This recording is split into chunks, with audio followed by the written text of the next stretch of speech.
off of the internet and yeah, I am off the internet. Let's turn the phone off then.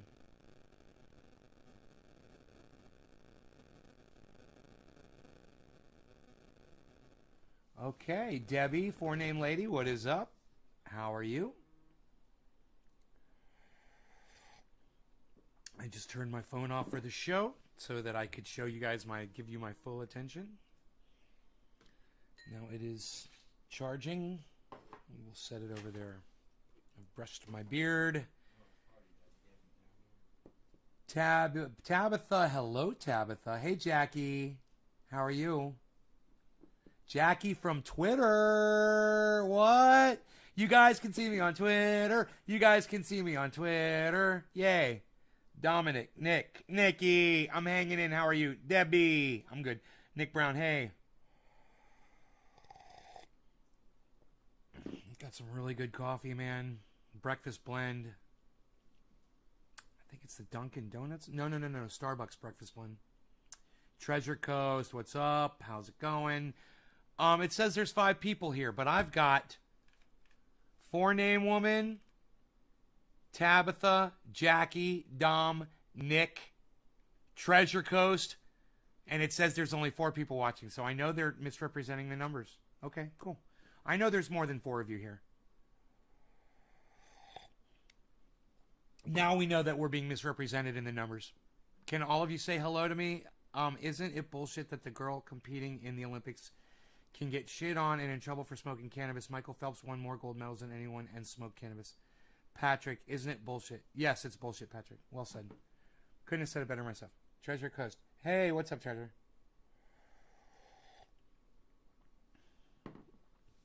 You know, I'd speak on that, but I really don't give a fuck about it. And you know why? Because everyone talking about it is calling it marijuana. And I'm like, yeah, that's what you get. You're going to call it a racist name. You're going to call it weed. You're going to call it pot. And then you're going to complain that people are getting in trouble for using it. Well, you just called it useless. What do you expect? Oh, she got busted for smoking weed. Well, it's useless. Why does an athlete need to smoke something if it's useless? Oh, well, it's got uses. Well, then why are you saying that it's useless? I'm not saying it's useless. Well, you're calling it weed. Yeah, because that's what it is. No, it isn't. Because the definition of weed is a useless plant. So every time you call cannabis weed, you're calling cannabis useless. And then you wonder why people don't want to legalize it. Then you wonder why people get in trouble for having it. Then you wonder why the federal government isn't doing anything about it. But you keep calling it marijuana and you keep calling it pot and weed and you give it such disrespect. Well, if you don't even respect it and you use it, what the fuck makes you think that the fucking federal government's gonna fucking respect it? They're not. And neither are all these people, like the people in charge of the Olympics. Oh, you're calling it pot and weed. It sounds like fucking garbage. Pot, weed, dope, reefer. It sounds like fucking crap. You know, marijuana? What's that? It's tobacco. That's poisonous. Why would you call something that's non-poisonous and healthy for you, literally medicine, why would you call it marijuana, which means tobacco, which means a poisonous fucking plant that gives you lung cancer and makes you die? Why would you do that? Mark can only take this for so long. I get that. He can only take it for so long that he's got to leave. Come on, man. Don't let me get to you. Just relax. Enjoy yourself. You're going outside to have a cigarette? It's funny. That had the opposite effect. They say she smoked it to cope, C-O-P-E, cope, with the death of her mother. Yeah, Patrick, we already talked about this, bro. You're like 3 days behind. Where the fuck have you been? You think you're starting a new conversation in here or something? We're not talking about that today.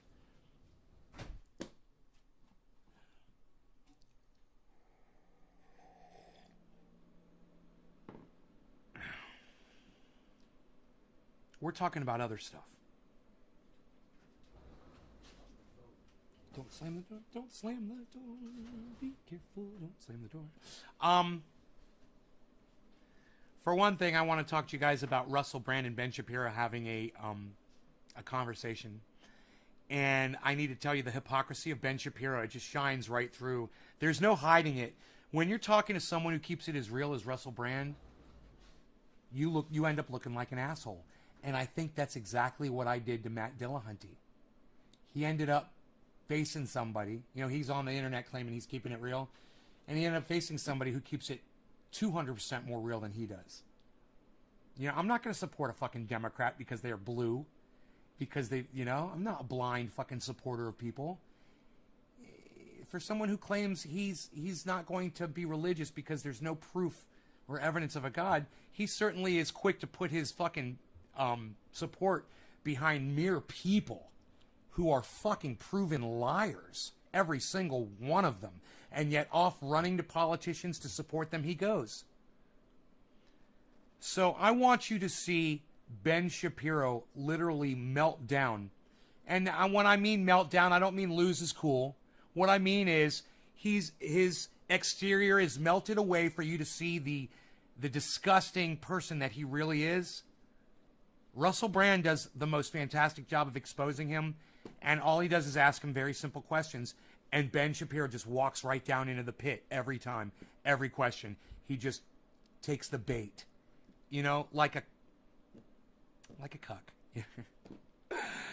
So I want you guys, I got 13 minutes into this. After they were done stroking each other and talking about Ben Shapiro, the first thing he brought up was kind of uncool, man. Russell did this to him. The first thing he brought up was the fact that Ben had been called out in another interview. And, okay, yeah, he got called out in an interview and he got caught. And, okay, why did you bring that up? It made him feel uncomfortable right from the start. But Ben, I got to give him credit. He is a very resilient person, and he withstood that. And, you know, Russell Brand kept it real. He wasn't mean about it. He was just like, well, this happened. And Ben Shapiro was like, yeah, that happened. And I admit I got caught off guard. So that was the beginning of the interview. And then this happened. I've got a 7-year-old, a 5-year-old, and a 1-year-old. And so my 7-year-old and 5-year-old are at the ages where they start to ask really kind of interesting theological questions, right? They're starting to ask things like, what happens after you die? And in really kind of interesting and fun ways. Right? So my 5-year-old son turned to my wife and said the other day, and he said, so after you die, what happens to you? And she said, well, you don't have a body anymore. You're kind of liberated from your body. And he said, what did that mean? Do you fly around? And she said, you don't really fly around. You know, it's like you have wings or something. He said, okay, so what exactly does that mean? And trying to boil down sort of the idea of trying to boil down all of the lies that you've convinced yourself are true to your actual child, and then you realize that you're a fucking liar as you lie to your child. It's kind of hard to do. That's what he's trying to say right now. Because he's realizing we don't fly around. There is no heaven. There is no God. He's got his little yarmulke kippah on his head right now because he's so sure of his religion. He's so confident in his religion that he literally needs to wear a hat on his head to remind himself that he's a believer. Reunification. And I'm going to eviscerate Ben Shapiro. If you are a Christian and you don't want to hear this show, I understand. You're not going to like it. It's going to wake you up, and it's going to make you realize that you're a fucking liar and that you've been fucking lied to your whole fucking life. So watch and enjoy.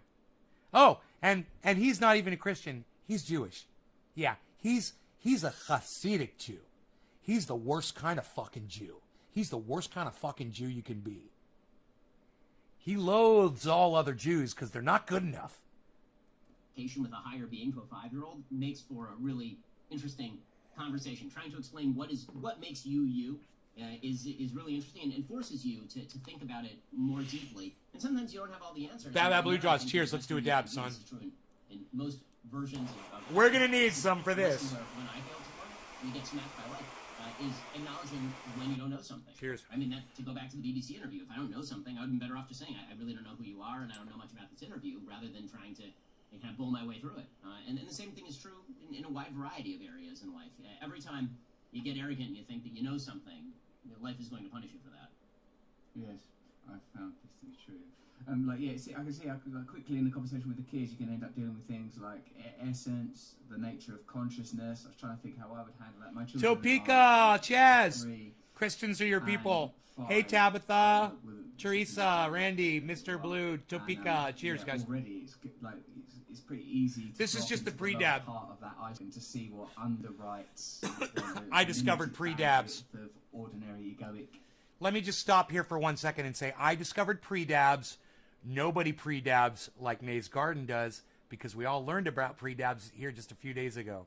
Fantastic. In everyday consciousness, you can be brought there quite quickly, quite swiftly by a child's interrogation. For sure. And my son asked, so what makes he got into, so what? You'd still be you. So your body really isn't you in terms of your soul, right? There's a part of you that is a conscious ability to choose.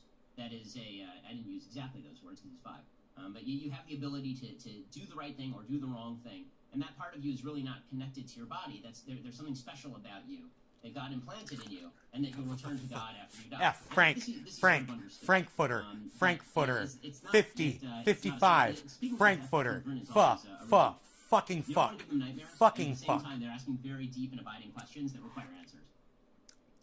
Yeah, I approach it in the same way. I'm plain Lip about lube. the idea of death, of finality. That's kinda and try weird. Not to make it, All right, let's do the real dab now. Overly sentimentalize it. But we found this big mole in the garden, and my daughter was just so fascinated with it. We gave it a burial, but she, I'm afraid to admit, exhumed that mole a further 3 times to re-engage with the corpse, with the mole less and less cute. But I don't want her to be sort of squeamish about life. Hey, don't you find? Thank you for sharing this video. I know, so it goes girl, boy, girl. Tabba dabba doo. Do you find like any? Bad Blue Jaws, females thank you guys for and, sharing, like, hosting. for example, I myself, love it. right? Thank you guys. Like, Cheers. sometimes when I say I watch a movie and I see even a kind of a trivial joke about boys saying something like, "Oh, girls, they're rubbish," and I'm watching that with my kids, I feel like furious. Like, how dare you? How dare you say that? I don't want that going into my daughter, right? That's one of the reasons that I want to talk to you. One of the areas where I thought that would be interesting for us to discuss is, do you not sometimes find things that are being talked about by, e.g., trans community, feminist community, that you think have value and worth when it comes to individuals being sort of acknowledged, heard, honoured?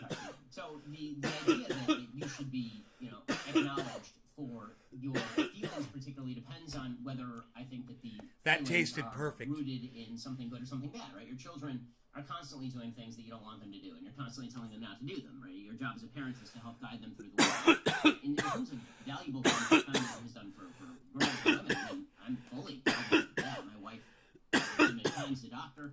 When I was growing up, my mom was working, my dad stayed home. My daughter happens to be incredibly bright, and I hope that she picks the career that she wants and is able to do exactly what she wants. And we try to foster that in everything that she does. That anything anything that a boy can do in terms of picking a career, you can do. Although she is fully aware that that typically there are certain things physically where women are different than men, right? Girls have babies and boys don't have babies, and men pick up heavy objects and are dumb. This is what she knows about boys. So this is which is not a bad thing for her to know. But the idea that women are relevant.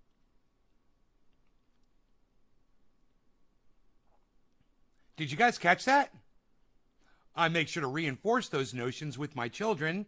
How do you do that, Ben? Okay, boy, good boy. He's a boy. He's still a boy. Oh, he's not gay? They're about their biology and note that you are to my son that he is a boy, and to my daughter that she is a girl. And if she wants to be a tomboy and be a girl, that's fine. And if my son, is my daughter that she is a girl, and if she about their biology and note that you are to my son that he is a boy, and about their biology and note that you are to my son that he is a boy, and to my daughter that she is a girl, and about their biology and note that you are to my son that he is a boy, and to my daughter that she is a girl, is a little bit more feminine. Can you guys hear it okay? Boy, he's still a boy. No, there's certainly.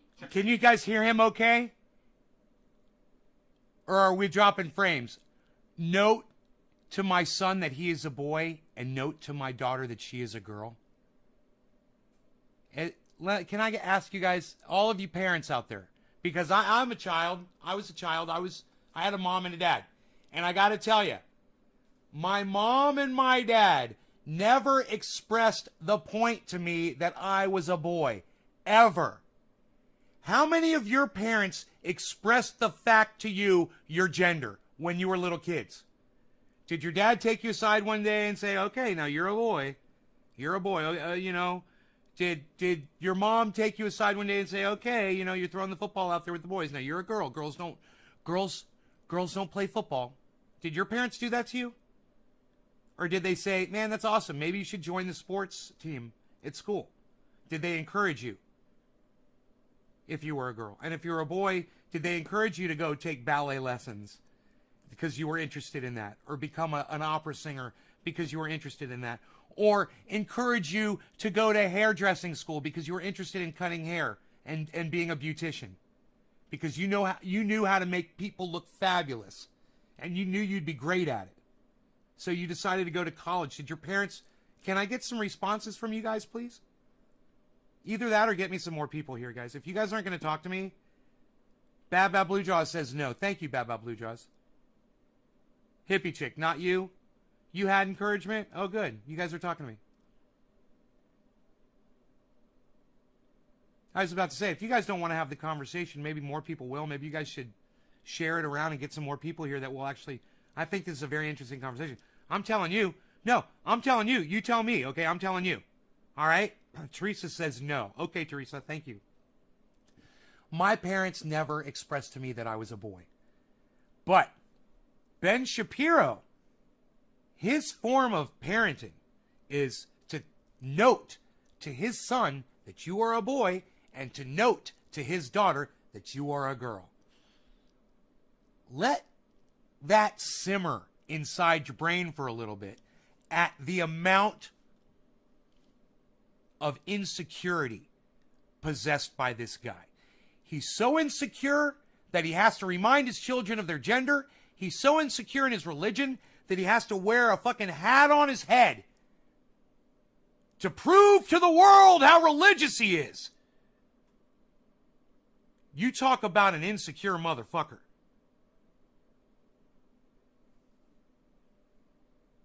Characteristics that where boys can, you know, have non-traditional male interests, and that's fine, and girls can have non-traditional female interests, and that's fine too. I don't have any problem with that. Where I draw the line...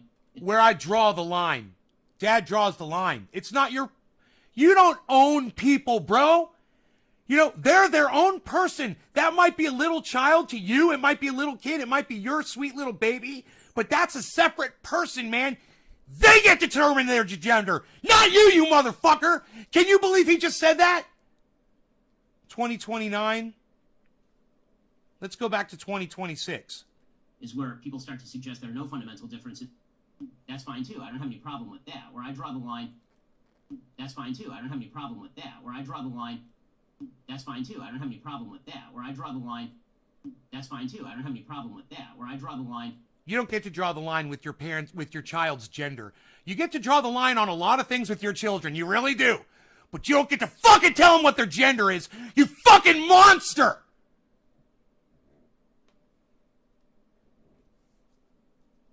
Fucking monster, man. Is where people start to suggest there are no fundamental differences between boys and girls, which, if you have boys and girls as children, you know is not Hey, so Dom, if what's you live up? in the world and have ever met either a man or Randy Church says, nay, is that what they call a schmuck? S-C-H-M-U-C-K. Randy Church, that is what they call a schmuck, bro. That is what they call a schmuck.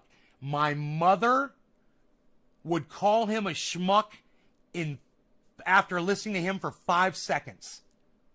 She'd say, who is that schmuck? Let's hear where he draws the line. Let's hear where he draws the line with his children's gender. You know. Hey, whoa! We got to stop the show. You guys want to be famous? JK1997 Marcos46 says, want to become famous? Buy followers, primes, and viewers on ... bigfollows.com. Woo! Bigfollows.com. Get big buy followers, primes, and viewers at bigfollows.com. You could be fake internet famous at bigfollows.com. Check out bigfollows.com.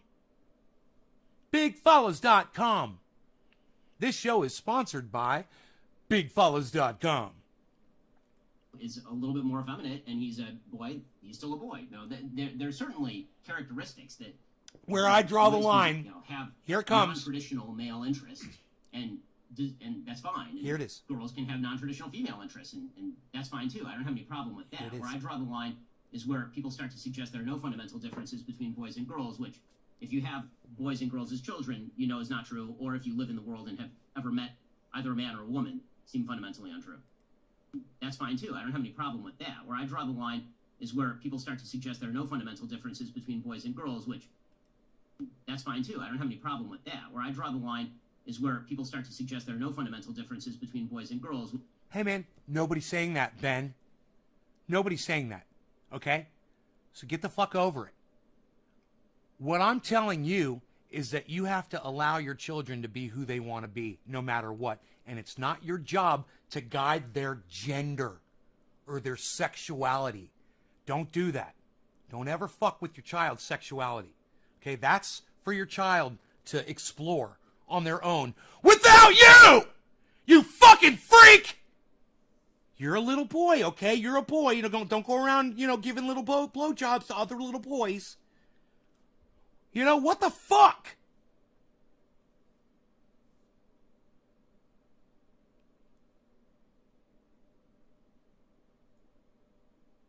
He's not the worst of parenting out here. Want to get banned, came to the right place. Bad Blue Jaws. Ben Shapiro is a massive idiot. You guys, it's not just Ben Shapiro. It's a good call. Yes, he is a massive idiot. It's the fact that he's got millions of listeners, guys. That's what you guys have to realize. That's why this is important. Because, someone's cooking you a meal. Someone's driving you somewhere. Someone's flying you somewhere. Someone's doing something for you somewhere that believes this motherfucker, listens to him every day, and thinks he's intelligent. Thinks he's a well-spoken Jewish man. And when they were younger and they were Catholic or they were Christian and they were in church, they were taught that the Jews were special people. In the Bible said that God said the Jews are special people. And he fucking uses that shit. That's why he's ultra Jew. That's why he's Orthodox. If he was a true Orthodox Jew, he would have these, and they would curl all the way down, and he would have a full beard, because you're never supposed to let metal touch your face when you're an Orthodox Jew. So he is a fucking hypocrite. Okay? He's a fucking lying fuckstick hypocrite. And if you guys ever want to see what a fucking Orthodox Jew looks like, wait. I'm sorry. My bad. I'm an old man and I forgot. No. I was thinking of Hasidic Jews. My bad. No. These are the Hasidic Jews, and they're also Orthodox. But then there's Orthodox Jews who don't want to do this. They don't want to have these, and they want to do that, right? So it's like the Orthodox Jew and the Hasidic have a little bit of there's a little difference between them. And, there is. And my bad, because, I was raised Jewish. Not Jewish now, just so you guys know. But I was raised Jewish. I know a lot about Judaism. And I should have fucking known that in my brain. And I'm getting stupid, obviously. But that's okay, because I have a video of me, not of you, a video for you of me standing outside with my 22 scaring off the squirrel again. I got the whole thing on fucking video. Just so you know, if you stick around, you get to watch that. You can hear me and Mark talking to each other while I'm doing it. And I'm not going to tell you anything else about it. Just stick around and watch the video. And do me a favor, get some more people here, guys. This is going to be one of those epic shows, but I need you guys to fucking, I got to smoke 420, bro. I miss 420. I didn't smoke 420. Did I smoke 420? I don't think I smoked fucking 420. Did I miss fucking 420? I think I did. I think I missed 420. So, 28 minutes in. Psst. I'm a horrible person. I need to smoke 420. I don't think I smoked 420. Did I even do it? Psst. I don't know, but I'm going to do it now. And I'm going to put some smoke rings in this general vicinity. Retirement community! Chrissy! I'm gonna have to kill you! Chrissy! Harles, are you okay? Harley, you got food up there, buddy? Are you gonna come down here and yell at me? Trendy orca. Trendy. Who's got their headphones on? Trendy. Orca.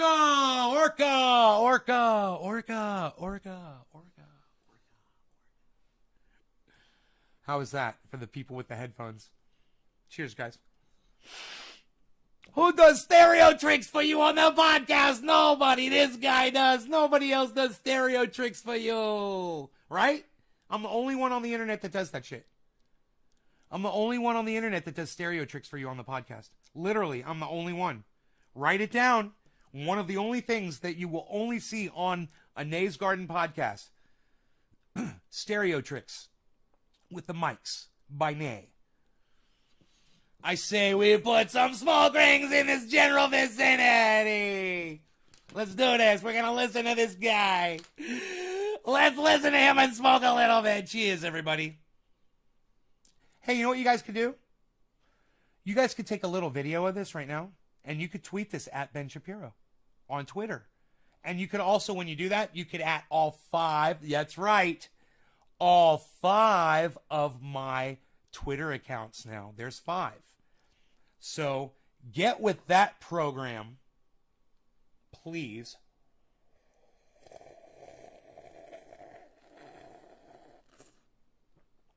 And go at all 5 of my accounts on Twitter and at Ben Shapiro, and this a link to this show so he can see that I'm eviscerating his hypocritical ass. Speaking of little kids, Ben, I was 11 years old when I realized there was no God and that Judaism was a total fucking lie. 11 years old. Okay, Google. Oh, I turned off my phone. Here, give me a second. I was 11 years old.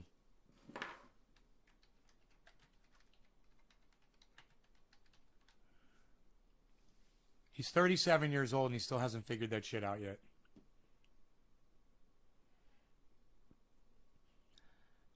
I was 11 years old when I walked away from religion.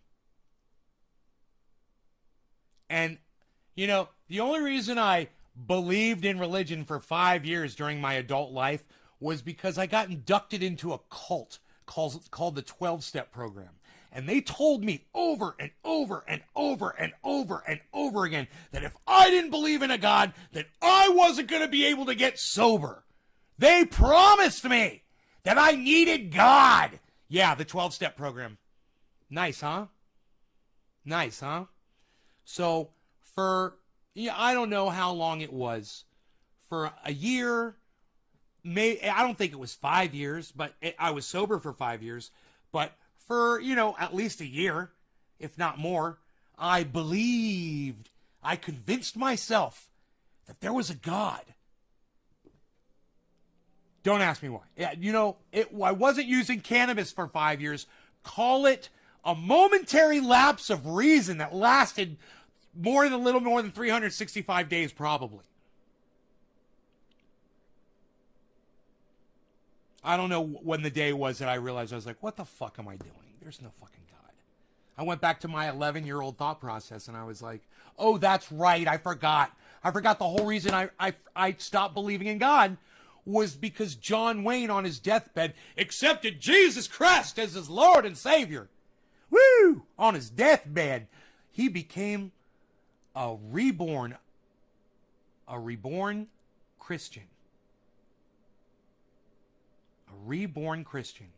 John Wayne, my hero as a little kid.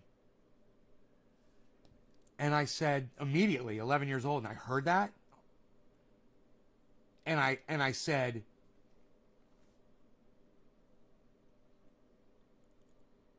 what does that mean exactly? And my parents said, it means that if for his whole life he didn't believe that Jesus Christ existed, then if his dying words were that he accepts Jesus Christ as his Lord and Savior, then he's automatically absolved of all of his sins and he gets to go to heaven. My parents explained it to me, and I said, no, he doesn't. I said, he's been a horrible person. You know, I knew he was my hero. He was a bad guy. He wasn't a nice person. He wasn't, he was a womanizer. He was an alcoholic. He smoked cigarettes. He treated his body like shit. He ate a lot of red meat. He would have his fucking colon pumped out. He would get colonics and shit. It's disgusting. And when I heard this, I was like, why doesn't he just eat better? Well, because he wanted to live gluttonous. He wanted to live a gluttonous life. And, hey, man, some people do. I lived a gluttonous life for a very long time. And, you know, I kind of like worked out my way through it, man, you know, but some people aren't as lucky as me. You know, they can't just walk away from it or just kind of, you know, duck down and kind of get through it like I did. I was pushing my limits, man, and I could have snapped at any point and started making full gallons of iced tea in the refrigerator. I could have started eating 6 Oreo cookies after every meal and putting fucking chocolate frosting on them with whipped cream. Put all of your butter. Ice cream. Ben and Jerry's with a thing of almond chocolate milk. I could have done that 3 times a day, and just said fuck it. You know, I got close. I was sometimes I was doing it 2 times a day without the chocolate fudge and everything else though. Ice cream, chocolate chip cookies, whipped cream, chocolate milk, all together. Usually all the time. That's my little snack. And I would have, like, you know, 3 or 4 Oreo cookies, which on itself is bad enough. But then I would have ice cream alongside it with the chocolate milk and the whipped cream. And I would just put the whipped cream right in my mouth. You know? Because I was gluttonous. But I snapped out of it. I watched a couple videos on YouTube, and John Wayne didn't have that. You know, he didn't have some doctor that made a whole bunch of videos talking about the importance of fasting. You want to go outside, buddy? I'll let you out. I know you're sitting by that door. There you go. Go outside, buddy. Charles, go outside with your brother. Go on. Go. Go. Harley, go outside, buddy. Go. There you go. Go on.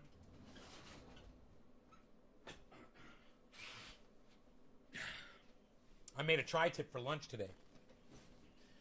Mark, I gave Mark a nice slice. You know, I brought it out, so he was outside just resting, and I gave him a nice piece of tri-tip. I just had some garlic bread. Lots of garlic. You guys, triple up on your garlic from now on, okay, everybody? Powdered garlic is fine. The less processed, it's chopped garlic is fine. Raw garlic is fine. Slightly heated, cooked garlic is fine. The one thing that's not as active as everything else is the garlic oil. But straight up garlic, man, you guys start going crazy on it, okay? And I'm going to tell you why. For the same reason that you put molasses in your water when you're watering your plants, because the molasses goes into the soil, and what's it do? It feeds the mycorrhizae, right? Mycorrhizae love molasses, so they eat that, and they multiply, and they produce their bioactivity that soil and roots, oh my God, right? In your stomach, when you eat a lot of garlic, the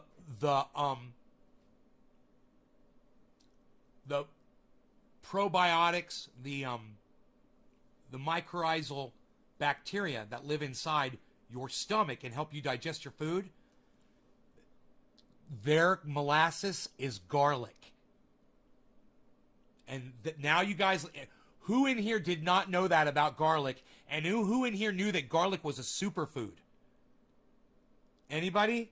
You know, one of my ex-girlfriends back years ago used to like a lot of garlic. And, man, she didn't wear it well. Let me tell you, I literally made comments to her sometimes. It would get really bad, and she would tell me, but you know, it's really, really healthy for you. And I just ignored that. I never heard that. Look it up. Go look it up. You knew about garlic, 4-Name Girl. Superfood, Randy Church. I didn't know that for sure. Look. You guys, get all the kinds of garlic that you can. Garlic is really good for your stomach, for your digestion. It's really good to help keep you healthy. Consider going more garlic. Okay? That being said, I think we've discussed that enough. Let's get back to Ben Shapiro. I'm going to blow some smoke rings right over his head, hopefully, in this vicinity. Let's see if we can do it. Cheers. You guys, thank you for sharing this around. If I miss 420, I'm lost. I don't even know where I am with this. Which, if you have boys and girls as children, you know is not true, or if you live in the world and have ever met either a man or a woman, seem fundamentally untrue. Do you think that, not dealing with, I'm not talking about individuals here, I'm talking about the way that the media is mobilised around these issues. Do you think that there is something fundamentally disingenuous? Do you think that they have an agenda or objectives beyond the protection of people's rights to express themselves however they want to identify however they want to feel that they are accepted by a culture, all of which to me seem like perfectly reasonable objectives for any individual? Do you feel that there are secondary or ulterior agenda that are being pursued culturally that cause you some kind of disease other than a kind of the sort of what you've just asserted ideologically about, you know, your interpretation and understanding of what you would just say is absolute biology? So, I mean, there are a few things. So, one is there's a great book called The Rise and Triumph of the Modern Self by Carl Trueman that I think is well worth reading on this particular subject. Let's speed this There's up. been a redefinition. It really doesn't start with transgenderism or even the modern era. A redefinition of what it means to be an individual and where you get your individuality. What makes you you, right? What is your identity about? For most, I gotta say this. I like that Ben Shapiro is slowing down the way he's talking in this interview. He's not trying to overdo it because, you know, when he does his show, he's really fast. He talks really fast. That way he gets more information in, you know, when he's talking and shit. He's a smart little dude. But at the same time, he's only book smart and he's not this kind of smart. He wishes he was this kind of fucking smart. He wishes. And so do all of his audience members, all of his fans, the millions of people that love him. They think that he's this kind of smart. most of human history, your identity was about you living within the boundaries of a particular community. How you interacted with the world was part of what shaped your identity. How you interacted with your community was part of how you shaped your identity. If you read Aristotle, it's all about producing good citizens in the polis, for example. Or if you read the Founding Fathers, they're You're talking brought about up with living garlic? your community and the importance of communal bonds. And as communal That bonds sort of and broken down, brass... and I think that this relationship is sort of Brassicas? symbiotic as our version of What? what identity is has changed. People have stopped Wild garlic? associating what I am with Right what on, society Josh. expects of me, Wild what garlic. really society God, and way to how I go. am Great with find, society. bro. And instead they've said, I am what I feel, right? My authenticity is key. Authenticity is the thing that matters the most. And so now Salute. there's no good or there's no bad, there's just authenticity. And the rules of the road have to be changed around me in order to foster my own sense of authenticity, which means everybody else has to change their behavior because I feel a particular way. Well, that to me is not a way to build a society. I'm not sure that you can build a society in which everyone's individual identity is rooted in forcing everybody else to change their ideas about the world and how they wish to address the world. That doesn't seem... Holy shit. You know? Because what he just said totally goes against everything he always talks about. He is, when in Rome, do as Romans do. He's totally just snowing Russell Brand. I wonder if Russell Brand's going to call him on this bullshit right here. I have a feeling, because Russell Brand is way smarter than Ben Shapiro, I have a feeling that Russell Brand's going to get him on this one, because this is bullshit. With Ben Shapiro, he does not believe what he's saying right now. He does not believe that everyone should have the individual right to be who they want to be. He does not believe that. He totally does not believe that. seem like a smart way to do it. If you can't have any sort of at all mutually agreed rules of the road, other than presumably just saying yes to everything, it's going to be very difficult to build a society around anything like that. I mean, that's on a very abstract level. On a more practical level, one of the things that you've seen in the United States, for example, is an attempt to tell religious Americans that if they don't raise their children with particular values, then they're doing abuse to their children, and that presumably the state should step in. You've seen bakers who've been sued for saying, I don't wish to participate in this particular activity. Right now, I'm very libertarian when it comes to this stuff. I feel that He just said you've seen bakers that don't wish to participate in this kind of activity. Did you guys catch that? Okay. For those of you guys who didn't catch that, years ago there was a case, and it spurned this whole new age that we're living in today. This gay couple wanted to get married, and they wanted to have a wedding cake. And I know you guys are all like, yes, you're remembering this. And the baker said, no, go somewhere else. I'm Christian, and my religion doesn't allow me to participate in a gay wedding. I'm not going to bake you a cake. And instead of just going to another bakery, which is what I'm glad they didn't do, because what this did was this put everybody, it pulled everybody out of the shadows. And even though it was hush hush, whatever, you know, people treat other people like shit when you're different than them.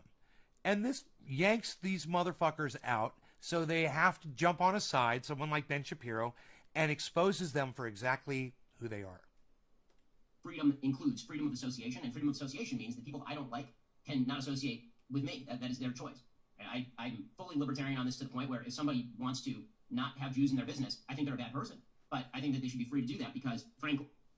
Oh, really? Ben Shapiro thinks it's okay wow, did you guys hear that? It's okay if you don't want to have Jews in your business, then you shouldn't, you could have a sign up on your door that says, we don't serve Jews. Nice. Ben Shapiro, huh? Whoa. Wow. What a fucking anti-Semite. What a self-loathing Jew. You guys want to hear him say that again? Can you even believe he just said that? I don't want any overarching authority telling people who they must and can't associate with it. They're doing abuse to their children, and that presumably the state should step in. You've seen bakers who've been sued for saying, I don't wish to participate in this particular activity. Right now, I'm very libertarian when it comes to this stuff. I feel that freedom includes freedom of association, and freedom of association means that people I don't like can not associate with me. That is their choice. I'm fully libertarian on this, to the point where if somebody wants to not have Jews in their business, I think they're a bad person. But I think that they should be free to do that because to not have Jews in their business, I think they're a bad person. But I think that they should be free to do that to not have Jews in their business, I think they're a bad person. But I think that they should be free to do that because that is their choice. I'm fully libertarian on this, to the point where if somebody wants to not have Jews in their business, I think they're a bad person. That is their choice. I'm fully libertarian on this, to the point where if somebody wants to not have Jews in their business, I think they're a bad person. But I think that they should be free to do that because, frankly, I don't want any overarching authority telling people who they must and can't associate with. That seems to me.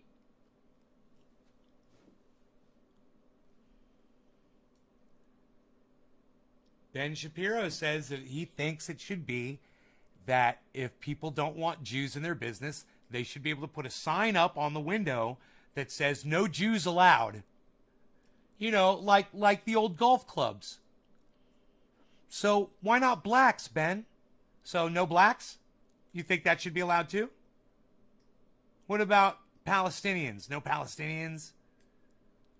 What do you think, Benny? Let's say women. What about women? No women.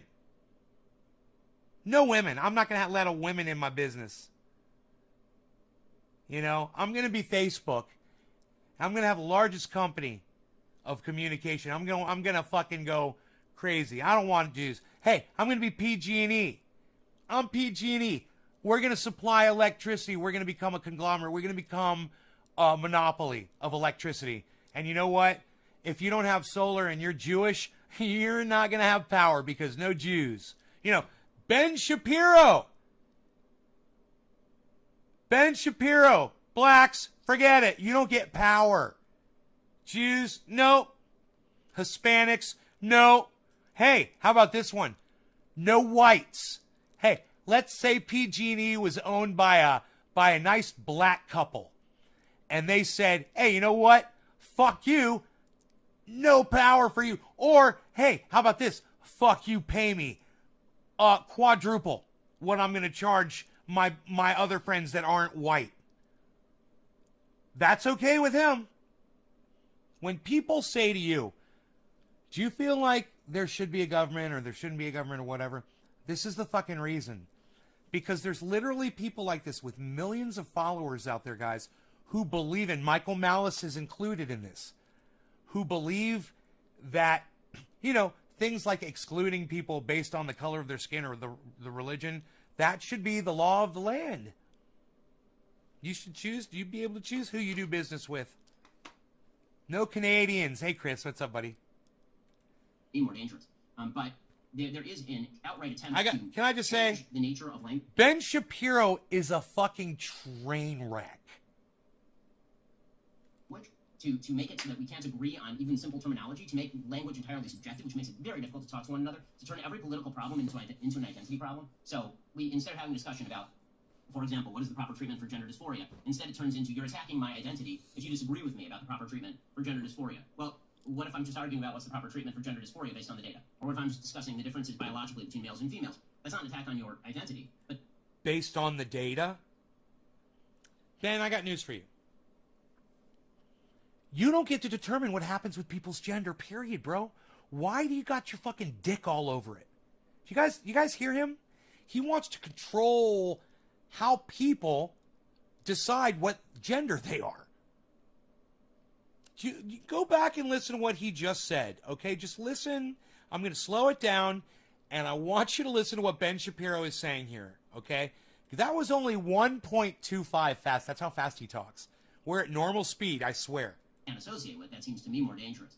But there is an outright attempt to change the nature of language, to make it so that we can't agree on even simple terminology, to make language entirely subjective, which makes it very difficult to talk to one another, to turn every political problem into an identity problem. So we, instead of having a discussion about, Please. For example, what is the proper treatment for gender dysphoria, instead it turns into, you're attacking my identity if you disagree with me about the proper treatment for gender dysphoria. Well, what if I'm just arguing about what's the proper treatment for gender dysphoria based on the data? Or what if I'm just discussing the differences biologically? Why does there have to be treatment for gender dysphoria, Ben? I just can't get past that part. I just can't get past the part that he feels like there has to be a treatment for gender dysphoria, and it's his job to figure it out and to talk it out with people, even though it's not his fucking problem. And I'm sorry, I used the wrong word. It's not his place to determine such things for other people. And I apologize for saying the word problem, everybody. I'm sorry. That was the wrong word to use. Logically between males and females. That's not an attack on your identity, but the conflation of everything that I believe and everything that I feel internally on a subjective level with who I am it's very difficult to see how you reach common ground there. You need to be at least able to put yourself out. You don't have to reach common ground, Benny boy. You know why? Here it is. Are you guys ready? Because it isn't your place to decide for other people what their gender is or how it should be treated. Ben, how many times do I have to tell you? And why are you making this an issue? He's making this a huge issue right now. He could have just said, you know, wouldn't this be great? You know what I've come to realize? It's really not my place to determine what people's gender should be. Let's move on. No. Beacon it! He literally believes that it's his place to decide because he's so smart and he's so well learned and he's a lawyer and he's so intelligent and he talks so fast and he graduated school at a young age and graduated college early and he's a little wonder kid and he's just so smart that of course he should be the one, the decider. Ben Shapiro should be the decider of gender treatment around the world. He's the decider of these things. I think he's fascinated by it. That's what I think. I think he's fascinated by it. Out of the conversation enough to discuss things in a mutual space where the terminology is agreed upon. When you discuss your own certainty around your Judaism and orthodoxy, and your, certainty, and then sort of outline your critique of some of these somewhat modern cultural phenomena, but perhaps abiding phenomena more broadly, even if the kind of emphasis and discourse wasn't granted. Do you feel perhaps that there are fissures appearing culturally that can't ever really be Hi, bridged. Karen. Thank and you. that Let's smoke. Possibly the best Cheers. kind of solution might be. You guys are sharing like Karen. Thank you. A kind of a confederacy of like, well, Smoke you rings just right get to here. Live how you want to live. Just live Right here how on this you wanna background. live and allow other people to live how they want to live, which I can see that somewhat within the remit of libertarianism. Yeah, I mean, I've said for a long time that I think that this is the direction in which we're moving. The question is, are we going to share a culture or not? Because that libertarianism only lasts as long as nobody grabs the gun at the top of the food chain, right? I mean, whoever controls the gun controls the policy, unfortunately. And when I say the gun, I just mean the government, because the government, to me, is just a giant machine for compulsion. That's, in essence, what the government is designed to do. Every law, at the very end of the road, is backed by some guy coming to your door with a gun and putting you in jail if you don't obey the law. So it depends on whether there can be a common agreement to leave people alone. And I think that agreement is pretty much what is missing right now. If you are an adult and you choose to live however you want to live, and you're not bothering me, I may disagree with what you do. I may think that what you're doing is religiously sinful. I may think that on a non-religious level, you are living a dissolute life and that you could be doing better with your life. But I also understand that you're an adult and you have the capacity to build your own life. If you can't understand the same about me, then we've got a problem. But Ben, some religions say that you should murder people when they're being gay. They should stone people to death, Ben. Should we just allow people to behave in that way? Should we let, or, you know, in many Arab countries, no offense to my Arab friends out there, is that the right word to use? Should I have to say Arabic countries instead of Arab? In many Arabic countries, they mutilate people. They murder and behead people for dating someone from the wrong sect, from premarital sex, for disrespecting someone in the wrong way. And in your mind, is that the way society should behave, Ben? Because that's religious freedom right there, bro. I got news for you. Religion sucks my dick. It comes in, it's like candy bars, man. You go into the store and there's a whole rack full of them. It doesn't matter which one you grab. It's all full of poison, fucking murder syrup and murder sugar, murder powder, and fucking... It doesn't matter which one you grab. They're all bad. He'll never understand that, and he'll think that his religion is good. You know. Because then we don't have a shared space at all. Then it's just a matter of who wins, right? Then it's not a matter of we can have an agreement to leave each other alone, which, frankly, my ideal life is just to be left alone. It seems great to me. But if there can't be that sort of fundamental agreement, then there will just be this continuing war of all against all, and then the question just becomes who wins that war. Because I don't think that war can be won either, Ben. I've been thinking about it a lot, man, and like I sort of... You know, like when I think about conservatism, it's a lot of concentrated sugar in dark chocolate, but enlightenment-informed type of there's sugar-free chocolate, Karen, and there's sugar-free dark chocolate, and I've had it, and it's fucking unbelievably good. I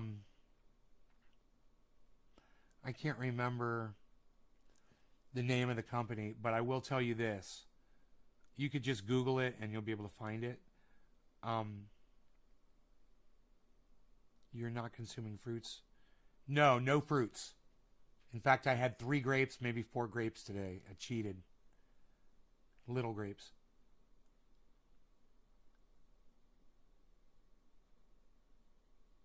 That's the connection. Anyway, let's move on. Politics that led to the foundation of your country. The challenge I have with it sort of in some ways sounds oddly comparable to some of the criticisms you've offered about other enclaves of culture and identity, is that for me it seems that conservatism becomes too easily alloyed with concentration of power. It facilitates and expedites the progress of powerful interests and institutions. It leads to inaccessible and fortified power centres, for me, more in the financial and corporate world rather than the sort of the world of... So what he said, people who believe like Republicans do are very corporate. Sorry about that. If you guys are suffering from, I hope I didn't cause any seizures out there. People who think kind of like Republicans are geared towards corporations, but so is the left. Exxon owns all. Exxon owns everybody. They engineered it that way.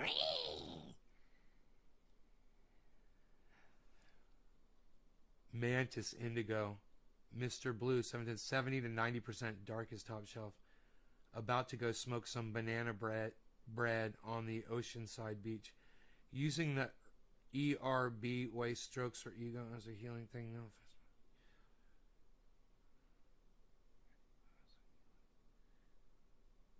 Jacob, what's up?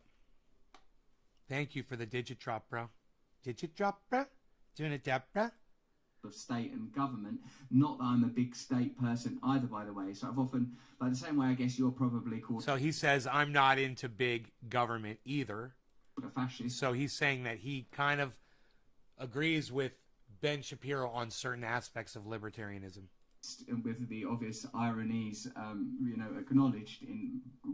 And by the way, I fucking hate libertarianism. I think it's fucking stupid. Just so you all know. Referring to you with that loaded word, that I'm kind of sometimes called a communist, and I think, well, I don't believe that there should be centralised state power at all. That's something I really strongly disavow. If anything, I'm trying to find some fusion between anarchism in a literal sense, i.e. some sort of small collectives that are democratically run, and libertarianism, where the rights of the individual are honoured. And it seems to me that both of those ideas would require, who knows how we get to this utopia, Ben, but even in race... Dude, he just retains things that he reads, but he's very bad at interpreting data. He is what you call a professional confirmation biaser. It is all he does. Is he has a bias, and he finds and he cherry picks the facts that confirm his bias, and then he throws those facts at you in an attempt to try to convince you of his bullshit. He is just he is a master of confirmation bias, man. That's all he is. And yeah, that makes him an asshole. And yeah, he's smart in that he can retain knowledge, but he uses that power for all the wrong reasons. He's still under the God delusion, bro. He thinks there's a God. He's wearing a fucking yarmulke on his head. And he thinks that little piece of cloth somehow, shows the God that's floating up in the sky respect. That the little piece of cloth on his head. He doesn't do this with his hair, and he doesn't ever he doesn't let his full beard grow out, which he's not supposed to ever raise or anything on his face, because the Bible says that. But, he's an Orthodox, he's not a Hasidic. He only believes what he wants to believe, so he can tell people, so he can wag his finger at people and be the biggest hypocrite that I've ever freaking seen. It seems to me that isn't it worth at least addressing the flaws within the kind of conservatism for which you are such an outspoken and admired orator? Like, for example, the way that you support, you must surely have had an uneasy relationship with Trump because of the kind of perhaps the... I have noticed he did say when Trump did some really dumb shit, Ben Shapiro did speak out about it, but he was not, anywhere on a level of criticizing Donald Trump where someone like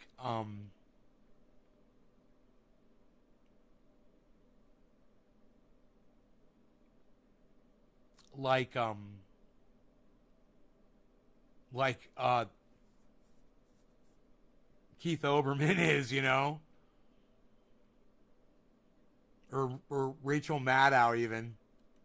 ethical and moral concerns around Trump, but because he was like the Republican guy. You know, and I find him like a fascinating figure, and I felt like a lot of the critiques and attacks on Trump were revealing about the real conservatism being within the neoliberal domain now. That neoliberalism abandoned its commitment to working class people of any colour in favour of cultural. Josh, I got to tell you, man, there has to be some kind of governing agency, and you just got to call it a government, bro. Unless you just want to let people die, Josh. You want to let people die, Josh? You think it's bullshit? You want to just let people die, Josh? I mean, we've created a world where people can't fend for themselves, like you say. You know, we've been taught that we can't function or survive, right? We've created that. What about the people who are born dysfunctional in any way, that can't feed themselves, clothe themselves, house themselves? The reason we have organized government, because we have hearts and we want to take care of those people. How are we supposed to do that, man?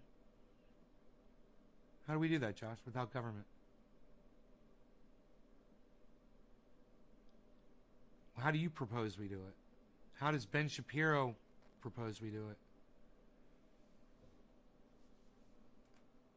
Politics that, which I've had explained to me, has no real impact on true power centres, creates division and conflict on both sides, and enables the powerful to continue to pursue their interests. I suppose amidst this storm of language, Ben, it would be massively complex. But if it was all a localized government and not a federal fuck-up, it would be better. Well, the problem with that is cost when you go local. I mean, I see the benefit of that. But how small is local? Are you talking about an entire city?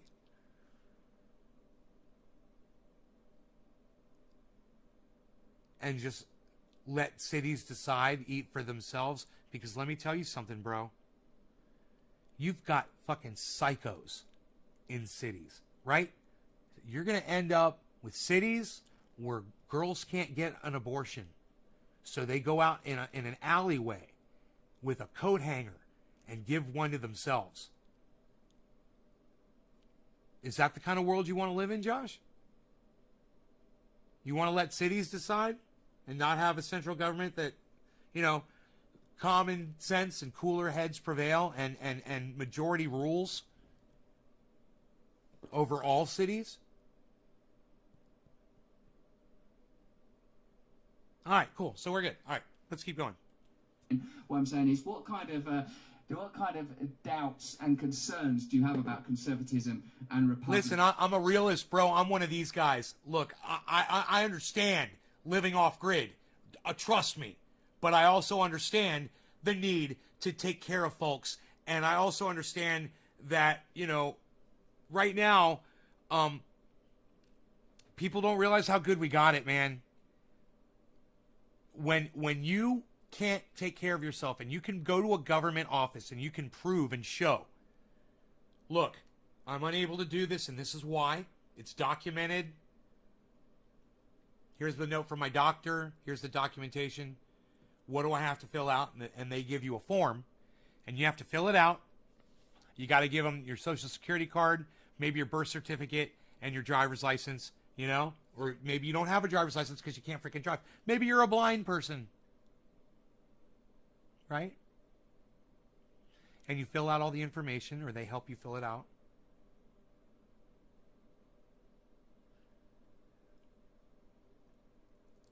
And then they review it. And it might take some time. And lo and behold, you start getting a check in the mail. And that check allows you to put food on your table, to pay for your housing, to pay for your clothes, to raise your children, depending on how many children you have. We've got it really good, man. Why take that away from people?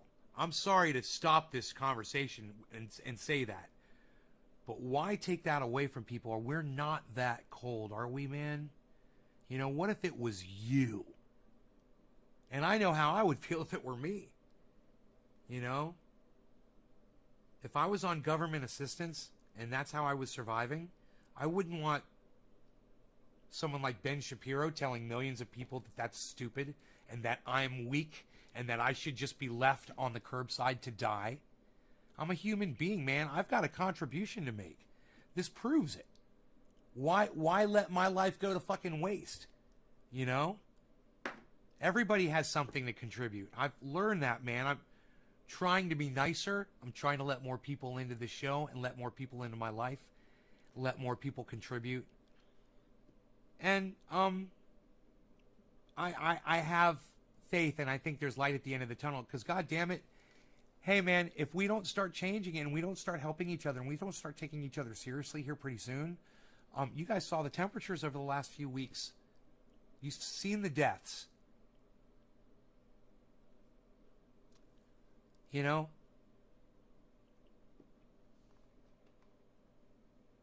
Does anybody out there like to work outside? Does anybody like to work outside?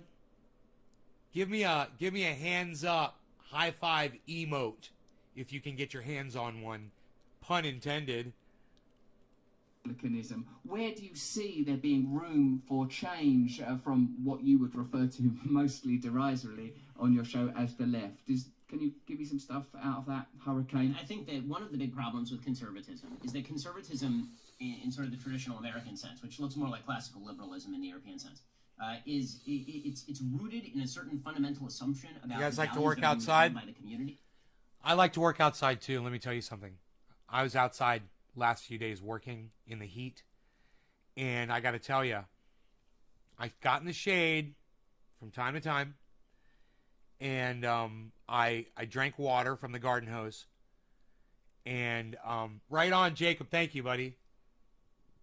Bad Blue Jaws every day, and I took care of myself out there. But not everybody is as intelligent as me or you. And it would be very easily to get heat stroke out there and not realize you're getting it if you didn't have access to water, or if you were just out there. Even if you were drinking water, you're exposed to that kind of heat over that period of time. Let's say you're working outside all day and there's no shade in the area that you're working in. If you have an umbrella that you can set up on a pole or something, cover your area, or a tarp that you can put up, or some kind of a small tent, you know, or something wherever you're working. You know, I have umbrellas around my property. And literally, I am able to, but for me, I get under a tree anytime I want, man. I got trees everywhere. I just step in the shadow of a tree and I start cooling off immediately. You know, it lowers my temperature 10 degrees, but not for everybody out there. So, we are in a lot of trouble, guys. And if you like working outside like I do, if you like gardening as much as me, start taking the precautions, man. They've got these things, man. Stanky McJanky, friend of the show, friend of mine, friend of yours, friend of everybody's. We lost him. He died a couple years back, unfortunately. He gave me a wrap that it goes around your neck, and you put it in cold water, and you put it around your neck, and it stays cold for hours. It'll keep you cool. It'll lower your whole body temperature. A really cool thing. They've got stuff like that. Wear a hat. Always wear a hat, guys. Protect yourself. There's sunscreen. There's white shirts instead of black. When I go outside in the sun, I almost always take my shirt off. As soon as I walk outside, my shirt comes off. I'm a sexy bitch. I'm out there. I'm fabulous. I'm getting fabulous all over the yard, guys. You should see me. I'm fucking catwalking that goddamn thing. Just strutting. Fell on my back. I used the road department. Sometimes I stand out there with my hand on my hip and just pose.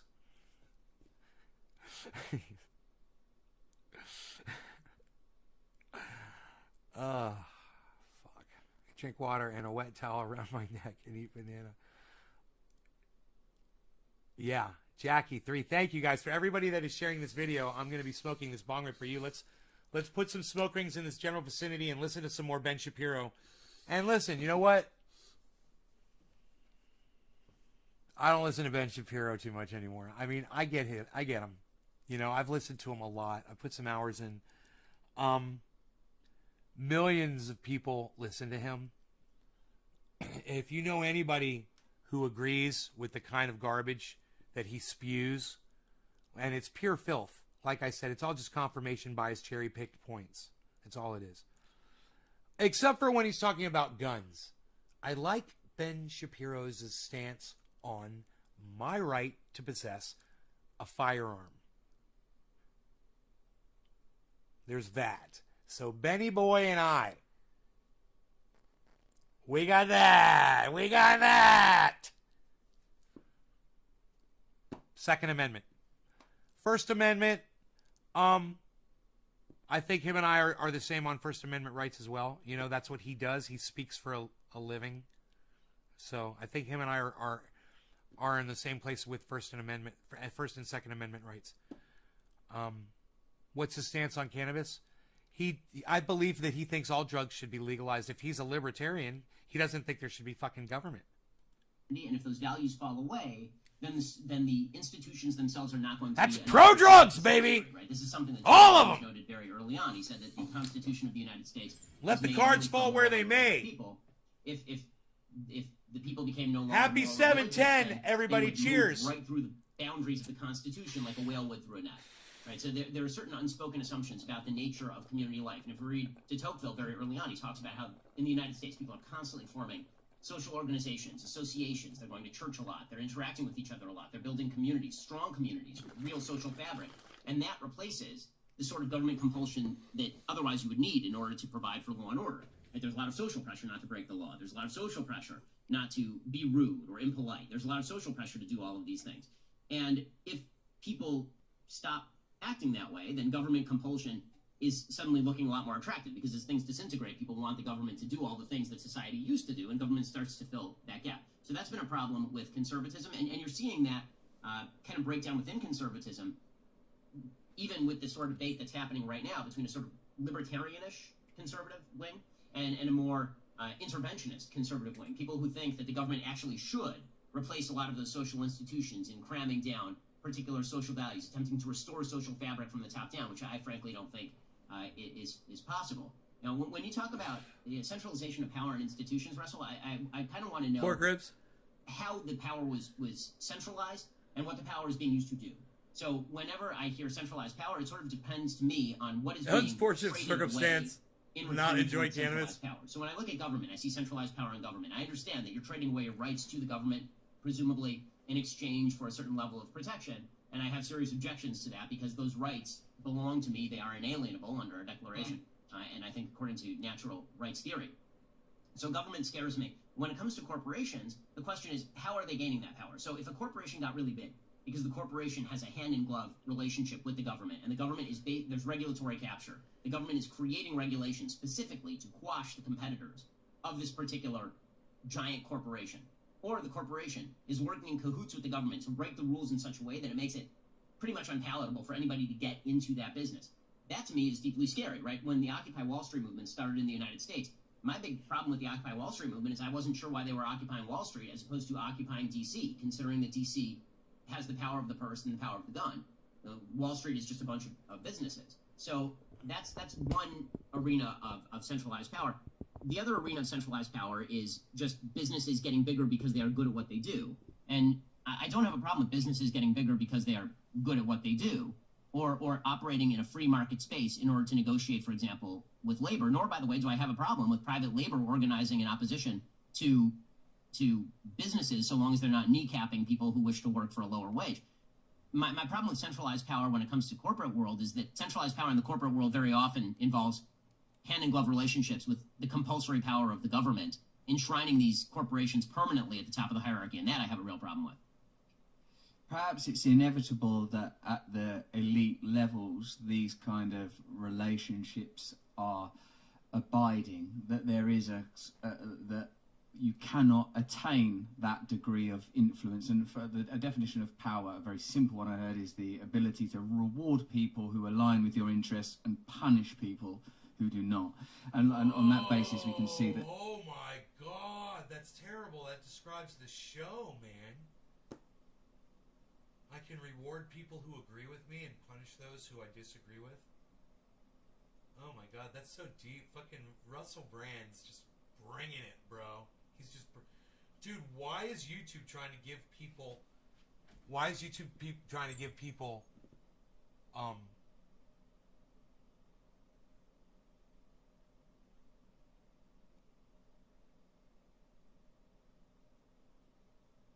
do they call that? Seizures? Why is YouTube trying to give people seizures? Why is there some engineer at YouTube who thought it was a good idea to make this thing flicker like that? All of a sudden. I've never seen that before. What was doing it? I don't know. I don't know where the mouse was, where it did it. But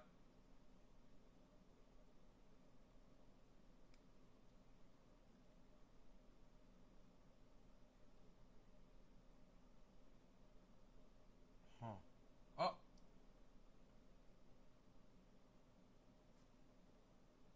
There's some fucking engineer at YouTube who thinks that that is a good idea. Someone should write that down.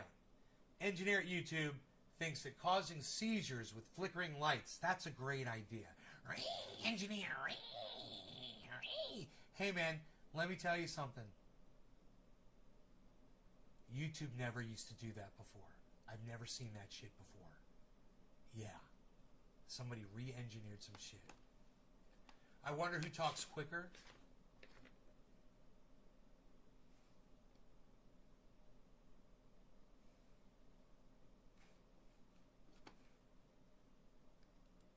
That there are certainly powerful emergent forces in the world of tech that are centralized, that are able to a degree it seems at least, moderate themselves, decide who can use their platforms in what way.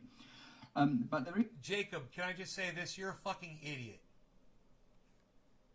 One of the sort of real fundamental and, so rudimentary, it's almost childlike queries that I have about the way that you conduct your channel, and is that when you refer to the left as kind of Marxist and extreme leftist, I feel like, well, they don't seem like they're on the left at all, as I've understood the left, i.e. the left about redistribution of resources, the empowerment of ordinary people, in the case obviously of your country, ordinary Americans of all colours and creeds, having the ability to have power in their own lives, free from cultural or political or economic imposition. This for me is the role of a true opposition party, however you want to colour it. And one of the other issues I wanted to bring to you is it seems to me that there is now a kind of dissipation of these systems of categorisation. Within the Republicans, you said there's that libertarian sort of post-Tea Party type of Republicanism, post-Trump, God knows what it looks like now, and with the sort of... I want everybody to know 4Name Guy's blocked again, and you know what? He's the only person on the fucking block list.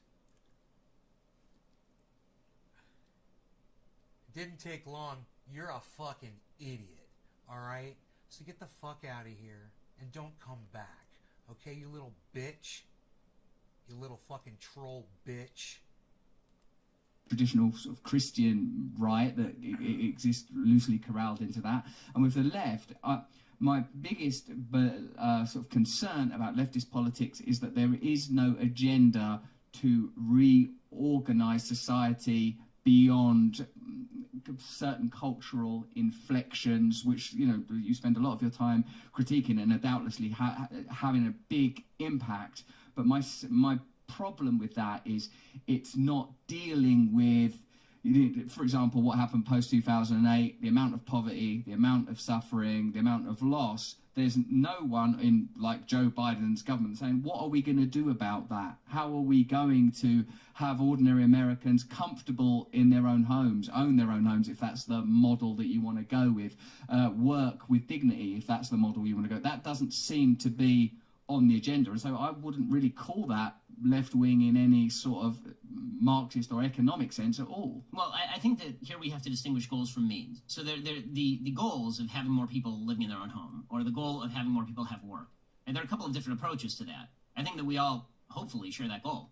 The question is the approaches. And there is sort of a broadly left-wing approach, which is the government takes capital, the government takes that money from people who have earned it or invested it, and takes it and then uses it to buy people homes or subsidize loans or hire people for jobs. That's sort of the left-wing top-down approach.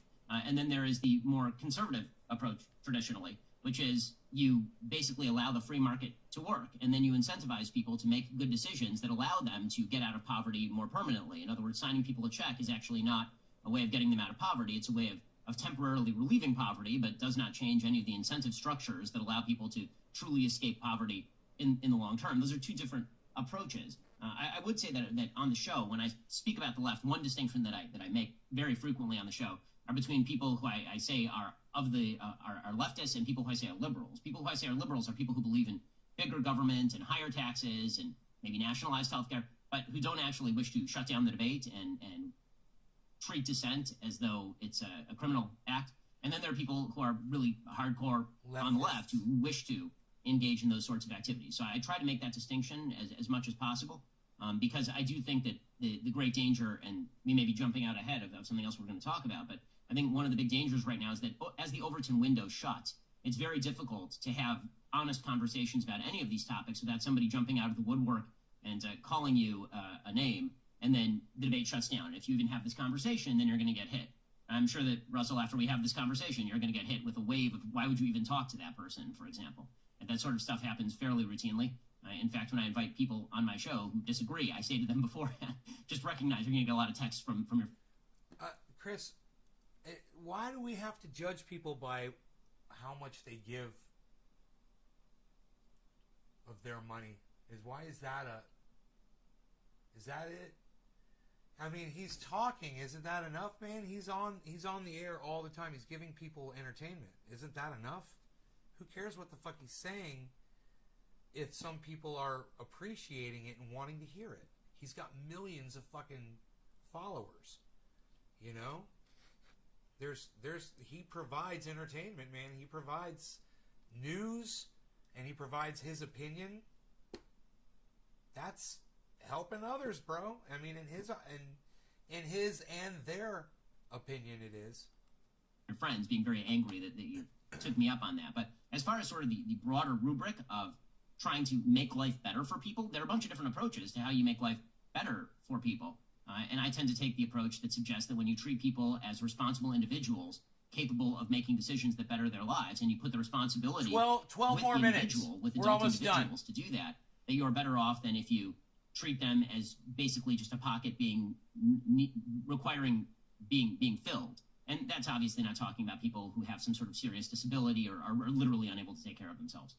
I can speed it up. I feel that both of those approaches have problems, and in a sense, this is where I wonder if the spiritual values that we were talking about a little, if not in particular detail, with regard to their the specificity of those values, but like for me, compassion, kindness, love, and you know, like when we touched upon the idea of like contemplation of how God would have us be, for me, in a sense, there is in the kind of sort of social Darwinism that underwrites a lot of free market ideology, natural competition, services, the market will look after itself. Like those kind of ideas for me are sort of like an aspect of like, I don't know, rationalism, say, should we call it, that I'm not particularly fond of, because it seems to me that it has unleashed a set of processes that are leading to individualism, commodification, a kind of a loss of meaning, a loss of purpose, and a side effect, the consequence of that, I believe, is yes, economic poverty, but a kind of a deeper poverty still, a poverty of meaning. I don't think capitalism, in alliance with conservatism, can provide that kind of meaning. I sometimes query, Ben, whether even secularism can fulfill that role. So when I am mentioning, perhaps glibly in this context, given the breadth of your knowledge, when I talk about centralisation, whether it's at a state level or an economic level, these sort of juggernauts of power with incredible influence that can shape and make the world to their convenience, I feel that these forces are largely, in both cases, whether you know, like it's sort of like neoliberal or leftist, statist kind of centralized redistribution models that I don't ever see as being particularly effective and more focused on the kind of censorship and stuff that we've talked about, even though I'm sympathetic in a way that perhaps you are less inclined to be to the kind of, you know, that stuff about feelings. I was like, yeah, I kind of care about people's feelings, I guess, you know, and we can get into that a little bit if you want to. But more, what I'm sort of interested in is how can we here, now, create a kingdom that is a reflection of, whether you believe in God or not, the kind of values that God is undergirded by, if one could ever come to such a conclusion, in sort of terms of Sesame Street ethics, we could talk about love, oneness, kindness, allowing people to be who they are. And I don't see how free market capitalism is heading in that direction. Now, I'm not talking about you, like a self-made man building what looks like an enviable media empire. I'm talking about out of control power and financial power, particularly the type that you alluded to, and that is, hand in glove with like lack of government regulation. So don't you agree with me, Ben, that neither of these options are in alignment with our higher principles? You and I, as both as men who like self-declared men of God, and therefore should. I think that, frankly, look, if you're looking for love in economics, you're looking for love in all the wrong places. What I mean by that is that economics is designed to generate wealth and innovation, right? The best economic systems are the ones that generate, presumably, the most wealth and the highest level of growth for populations broad. Lori Walsh, no one, including Chris, has said anything about money.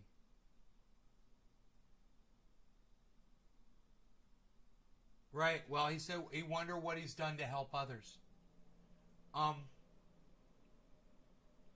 He's got 2 kids, man. I'm sure he gives a lot to his kids, right?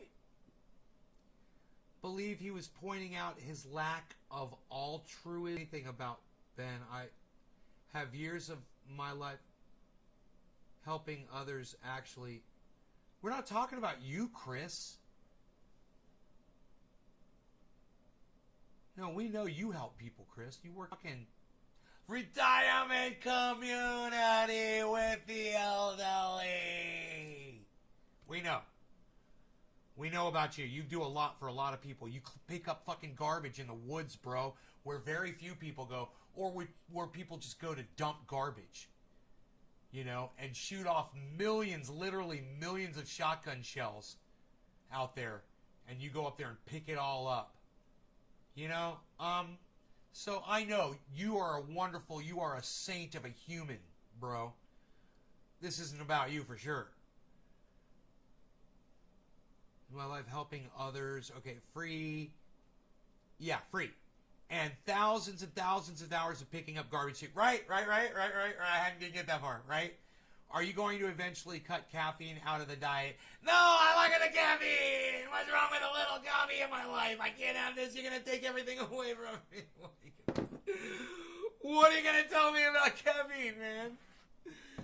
I got to go decaf.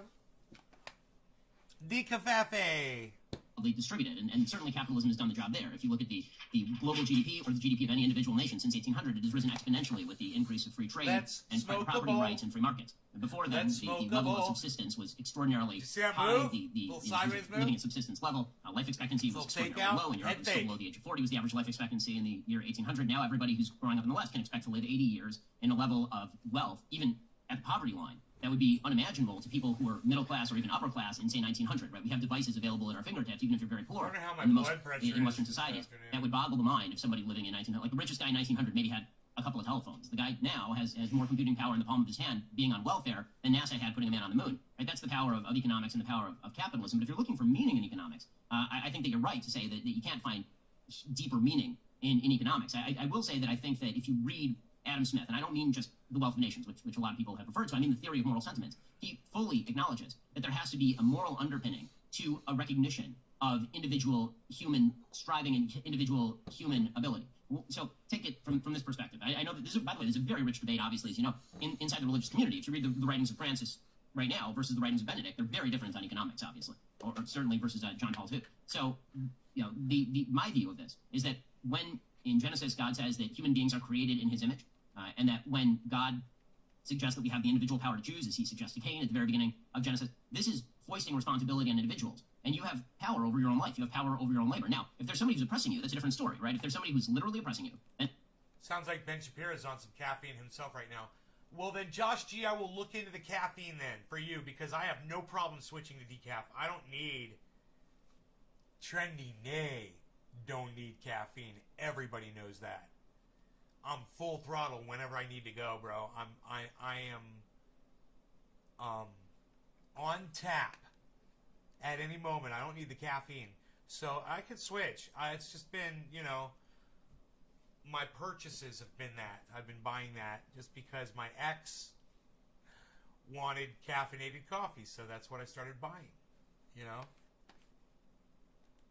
And it is the job of government and others to step in and stop that person from oppressing you. But the idea that it is the government's job to provide some sort of utopian vision on Earth, or that forced redistribution is the way to do that, seems to me to really be a moral problem that infringes fundamentally on your ability to choose, infringes on your creative abilities. And so the argument for free markets for me, capitalism is a term that frankly was coined by Marx to a certain extent. But the free market idea, which is really that you own your own labor and that you are able to alienate that labor, you're able to sell it, you are able to work with it and then use the products of that labor to buy other things, that comes down to fundamental human dignity in a way Right on, as well. Well, and thank so you. I mean, my ideal is that everybody is able to own their own labor and alienate that Hey, labor. Josh G, as far as I'm concerned, you're looking out for my best interest, brother, which is all I'm trying to do for y'all. So thank you. I'm going to look into it for sure. Cheers, guys. Love y'all, man. Cheers. No law regarding cannabis. Cannabisism, business for all. Smoke rings out here. Let's try it. Labor as they see fit, and that they find meaning in the social connections that they make with others and in the way that they bring up their family. But I don't think that you can solve a spiritual problem with an economic answer, is I think what I would say here. And the reason I say that is because we are richer than any time in human history, and yet, as you are pointing out, a lot of people feel empty, a lot of people feel lack of meaning in their lives, a lot of people feel alienated from the culture. It would be very difficult to take a person from 2021, plunk them down in 1850, and say, are you better off materially in 1850 than you are in 2021? No one would take that trade. But forget about all of the other, various social issues ranging from race to sex in 1850. You're just talking about just the pure material lifestyle. I think that it's important to recognize what economics can do and what economics can't. And when we think that economics can fill hearts as opposed to filling pockets, I think that we start to make a rather large-scale mistake. If it is inhibited in the ways that you have outlined in its capacity to provide meaning, it ought, in my view, be relegated to a less potent social role rather than occupying, as it does at the moment, the pinnacle, i.e. even the metrics, Ben, that you espouse, GDP, for example, are determined in accordance with the ideals of this particular, not really science, but this set of ideals and rules and principles. I'm not suggesting that there could ever be one centralized systems and, in your religious life, you believe that there is, and Yeah, dude. Judaism tells you how to live your fucking life. If you're Orthodox, they tell you when to pray, and you do it. They tell you when you're allowed to eat what kinds of foods you can eat your entire life. It's called kosher. They also tell you, I hope you can hear me okay.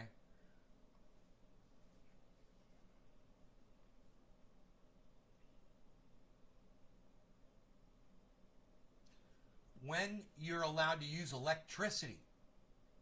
Now, how the fuck Judaism from God included electricity 2,000 years ago? That's the way Ben Shapiro thinks. He literally thinks that electricity is included in his religious commands that were given to him to Moses on Mount Sinai in the Ten Commandments. He literally thinks that God is instructing him to not drive a car. Cars didn't exist, but that's doing work, son. According to Ben Shapiro. Feel like, I suppose, in another way I do, but where perhaps we see things distinctly is I feel that there is a kind of an obligation. For 24 hours, from Friday night to Saturday night. I believe it's from 7 p.m. I don't know what the time is. That's the Sabbath, from Friday night to Saturday night. He can't use an electronic device. He can't tweet. He can't go on a computer. He can't watch TV. Every Friday night to Saturday night. He allows his religion to instruct him what he can and can't do. Because, God says, yeah, you can't do TV that time. I decided. No work, son. And watching TV, you're working your eyes. You got to open your eyes. You're thinking. You're doing stuff. I don't want you doing stuff. I want you doing absolutely nothing. Do you know that Israel was literally attacked on the Sabbath? Yeah, man. When their enemies attack them, they attack them on the Sabbath. It's like, if you're going to attack Israel, that's when you got to do it.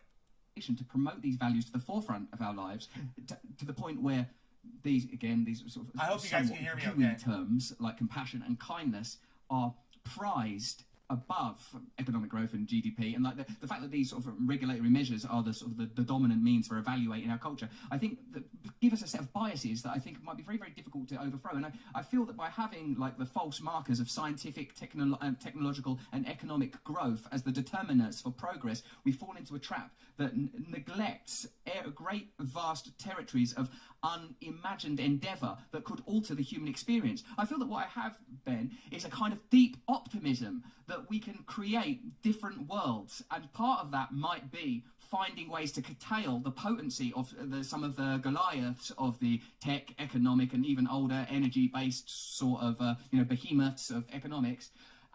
Also, though, I acknowledge the many areas where we have to look at and recognise that no one wants to revisit the failings of 20th century like communism, fascism, all of those dead late industrialist ideas shouldn't be revived, can't be revived. But I feel that there is something within us, and I feel that it lies currently in the domain of religion, and it needs to be released from there and allowed to become a dominant cultural force, not an oppressive one, but that I think is so fun about this is that we're kind of going deeper and deeper under the waterline, and I think that's great, because I think that one of the things that you just said there is something where we do sort of disagree about the fundamental nature of optimism with regard to human capacities. Well, I hope you enjoyed that part of my conversation with Ben Shapiro. There is another hour available on...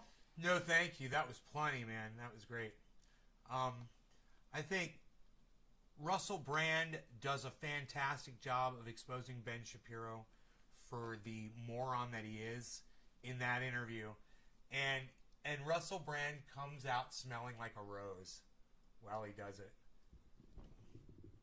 Just amazing. He is a master of the interview, Russell Brand. He is such a great interviewer. I am so impressed with what he does.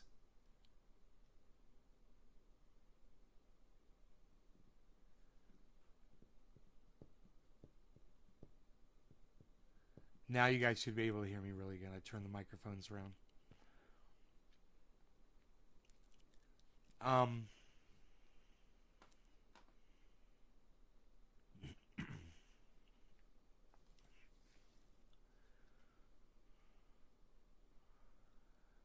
No, now, Karen, that's the kind of thing I would want you to mention on the show. No, let me see. Oh my God. Let me see that. Am I tagged in it?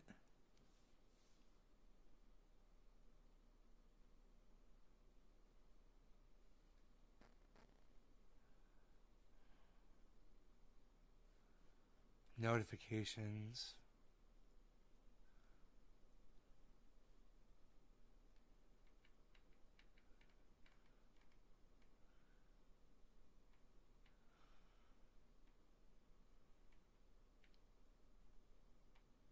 I don't know where it is, Karen.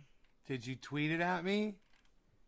Yeah, fucking retweet it on all 5 of my fucking accounts so I can see it. You know the drill. I don't know which account of yours you're on. If it doesn't show up in my mentions, I'm not going to see it. You know, Matt Dillahunty has me blocked. So if you don't include me, I'm not going to see it.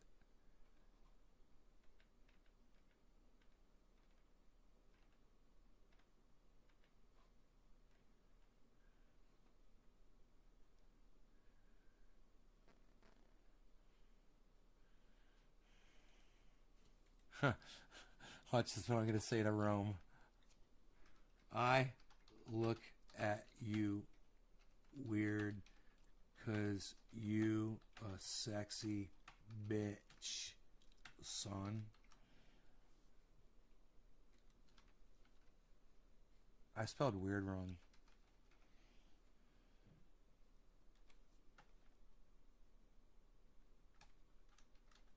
The white guy. I should do it in quotes. The white guy. The white. I should just do white in quotes. I look at you weird because you a sexy bitch, son. The white guy. All right. What's up here? Where are we looking at?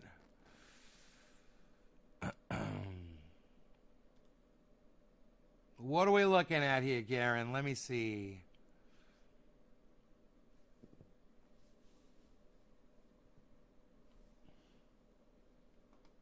Man, you guys, come on. Retweet my stuff, guys. I got a bunch of accounts. Go in there and have some fun. Go press some buttons.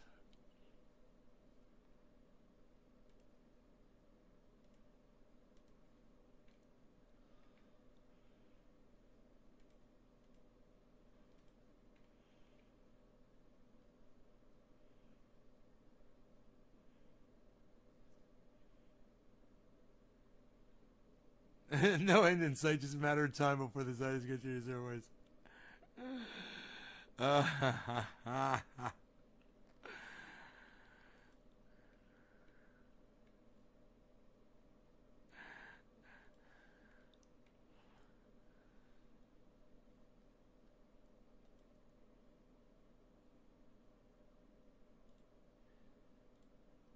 not getting a notification on this channel, but I'll switch over.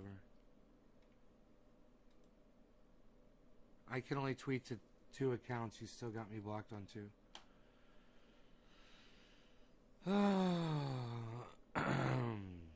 Alright, let me see.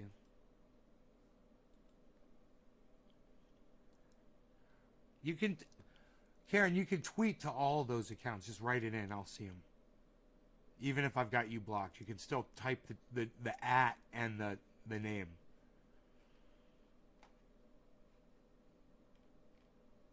But I gotta tell you, I'm switching around and I'm looking and I'm not seeing anything yet. Mr. Blue liked some tweets I was mentioning. Mentions. Nick Brown.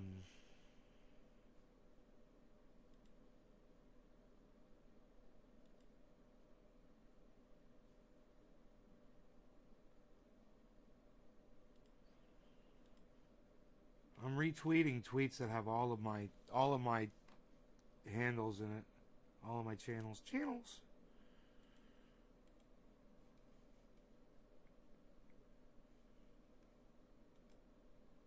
How do you reply? What is it? Nays. Let me go to Nays Garden. How do you reply? You reply to the tweet. Underneath the tweet, man, you click. You click on the tweet, right? You don't know how to reply to a fucking tweet, Karen?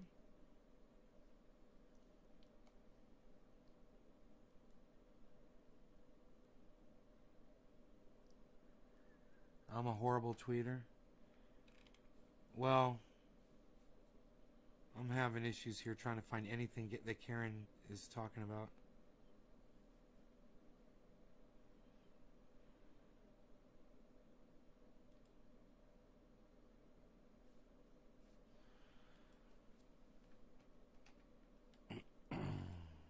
Whoa, what the fuck?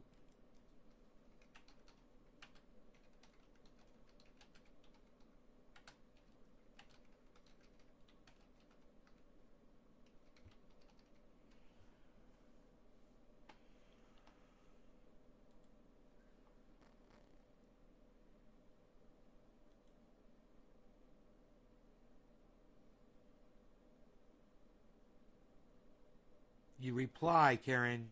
He made a comment, so you reply to it. You just said, I know how to reply. You reply to his comment.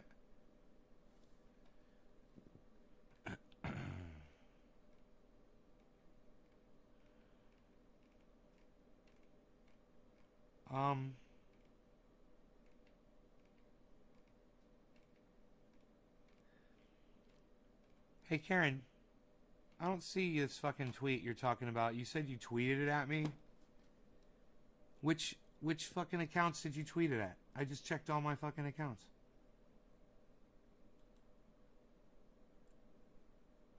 Let me check the Crypto Culture 421. I think that's the last one.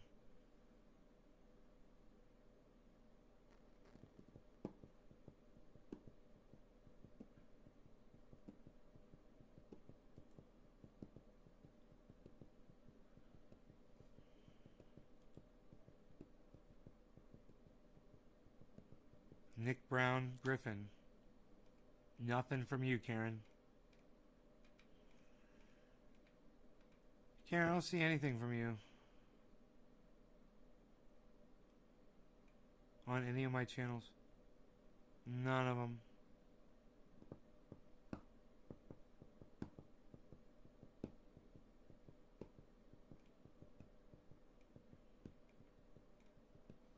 Let me go to the channel that he probably hadn't blocked yet.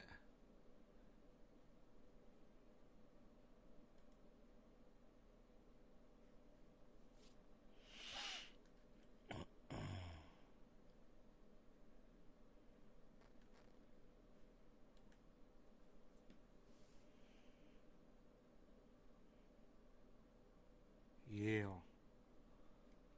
Let me see if I can just see his account and his tweets and replies. Oh, I got you.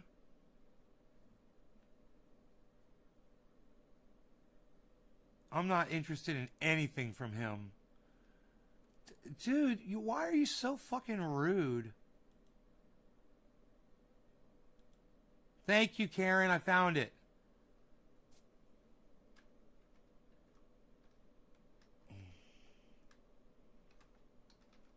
Nah, I'm not even going to respond to him. I was just going to say, Matt, I've spent years promoting you to my audience, as small as it may be and insignificant to you as it might be. With the few people that I do send to you, I will continue to keep sending the few people that I do. You know, and it's just too bad that you're willing, you know, you're not going to be able to include this in a tweet. It'd have to be multiple tweets, but it's just too bad for somebody who claims they're willing to only accept things based on science. And let me tell you what science is. Science is when people test things over and over and over again, and the results are the same. That's called an experiment, Matt. I don't know if you know how that works, but that's what we've been doing over here for years. And you can certainly ignore it all you want, but I want to thank Karen McDonald. You're the first person to get a response out of Matt Dillahunty. What do you think about that, Karen? You got a response from Matt Dillahunty. What do you think? You tell me you people don't think you're fucking powerful. Karen, what did you say to him? Let me see what you said.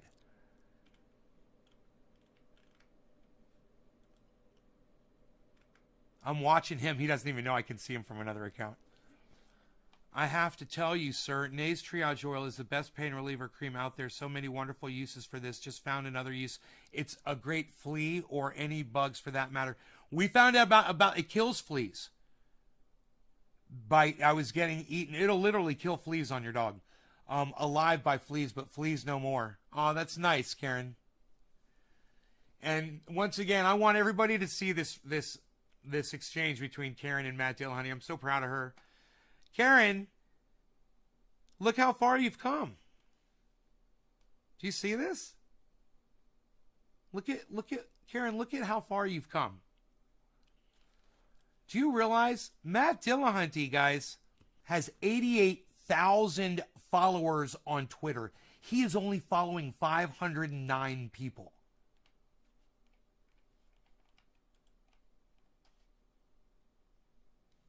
There it is. 88,400 followers, guys. Now,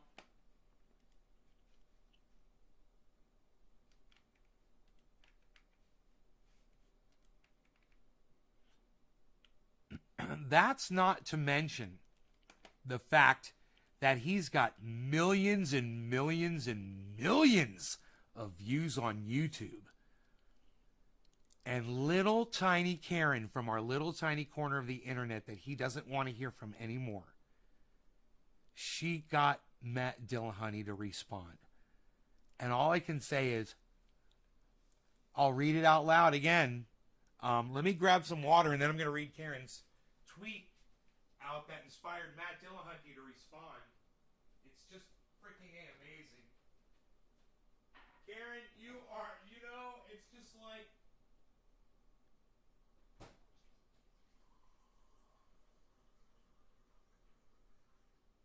All of you guys should go over to Atheist Experience and the Hangout with Matt Dillahunty, 2 channels.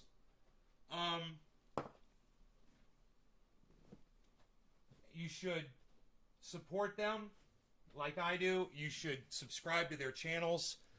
And you should watch them. They're fantastic. They are fantastic. We're just having a disagreement over something that we smoked together. All I'm saying is you can rub it in your skin.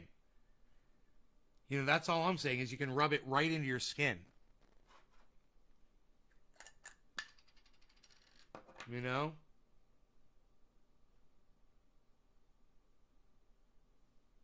Stigmata. All right, so Karen said this. And Karen, she said this 5 hours ago, and she tweeted it at Matt Dillahunty, and this is what Karen said.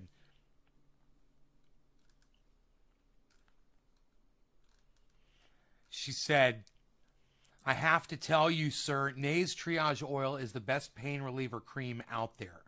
So many wonderful uses for this. Just found another use. It's a great flea or any bugs for that matter. Bite. I was getting eaten alive by fleas, but fleas no more. And even though that was worded a little funny, Matt said back, well, great. He said, and when there's some actual science instead of anecdotes from random people, I might be interested, though I'm not interested in anything from him.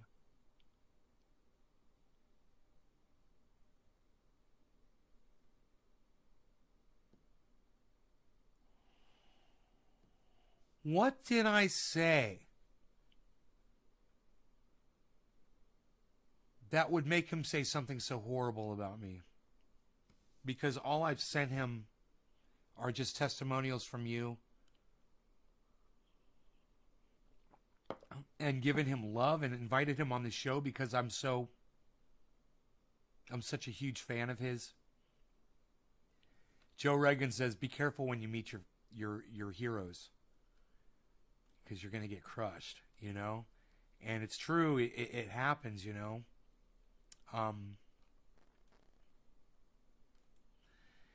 It's too bad. But anyway, Karen, it's Karen MC 324-77312, okay? At Karen, you can change that, Karen, by the way. You can change that stupid name. Just something you can do. Okay, at Karen MC 324. MC 324. Here, I'll copy it. I'll copy it. Copy. And then I'll paste it into another account here. Okay, we're looking at 5 accounts. No, 4 accounts on here now. I got to get my 5th one on here. Okay, so let's go to Nay's Garden first. And I'm going to find Karen really quick and make sure she's not blocked on this channel. Karen, you come a long way. And,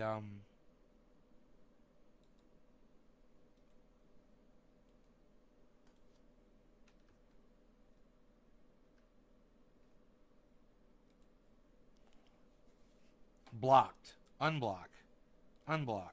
Yeah, okay, I unblocked you.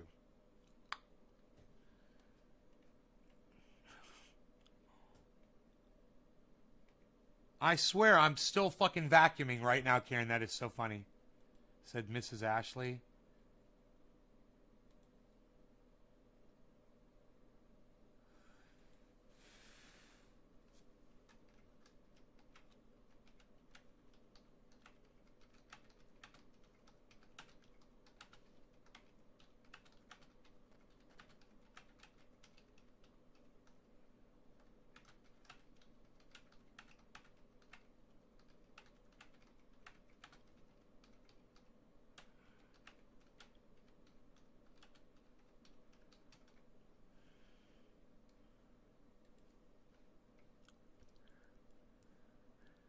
Men who vacuum fuck better.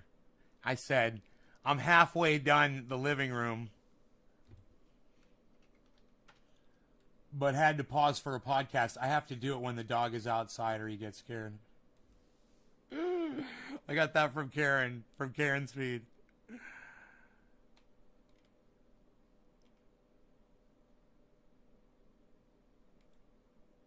That girl's got 90,000 followers. Holy shit, Karen. Okay, let me go to your tweets and replies, because now I'm on this Miss Ashley thing. Tweets and replies. This tweet is unavailable. This tweet is unavailable. I think I found it. Okay, I found your main one. I'm going to like it. I'm going to retweet it. I'm going to quote the tweet.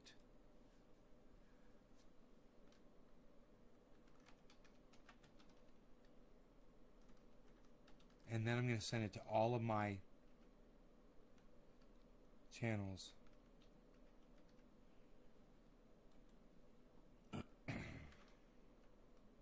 Send it back to me. Nate's Garden Show. And I don't want to send it to... I don't want to send it to the one... I'm going to send it back to myself. And then I'll start sending it to you guys.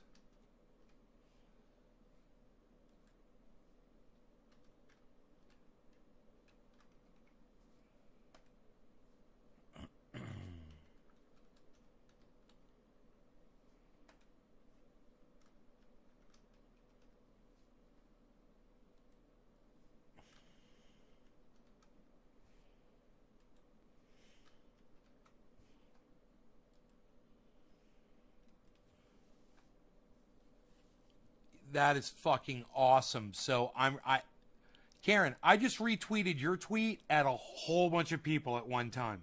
Hey, Chuckles, what's up? Chuckles, Chuckles, Chuckles, Chuckles, Chuckles, Chuckles. Chuckles McGasky, the Grandma Maggie.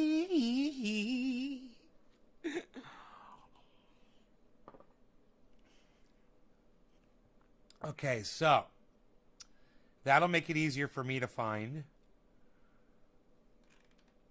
I get, this tweet is unavailable. That's funny. You're unable to view this tweet because this account owner limits who can view their tweets. Yeah, I've been blocked by Matt Dillahunty, and I'm proud of it. And now I know why. He just doesn't like me. He's like, not from him. I'm like, what did I do, man?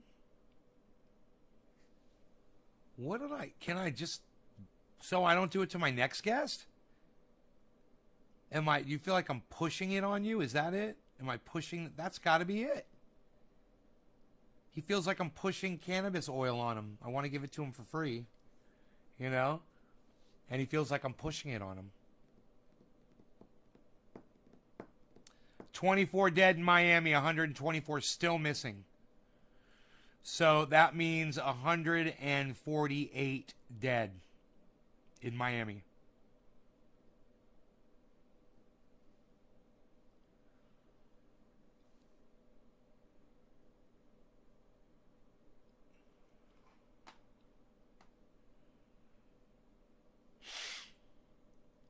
Science, psh, unreal, pal.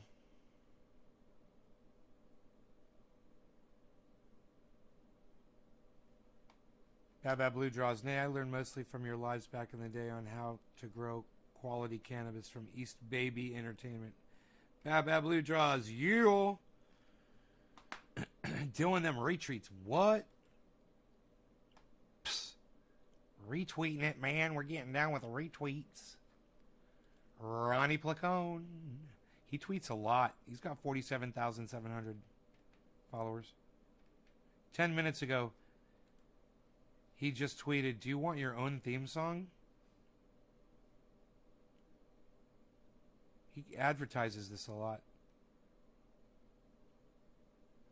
I'll be at Flappers Comedy tonight on both the 7:30 and 9:30 p.m. shows. Tickets. Huh? Tickets. It's a tiny URL for tickets. It's a tiny URL for tickets. Let's see. That sun is coming through the window. Coming through my window. What is this? Physical show. Oh, it's physical show. Psst.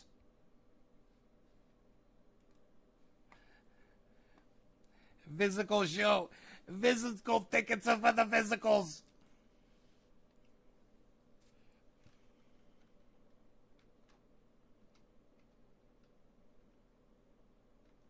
Robert Mulligan.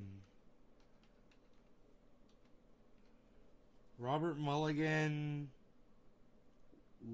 01, right? No. Fuck. Damn it, I don't remember Robert Mulligan's fucking... Is it Robert _ Mulligan?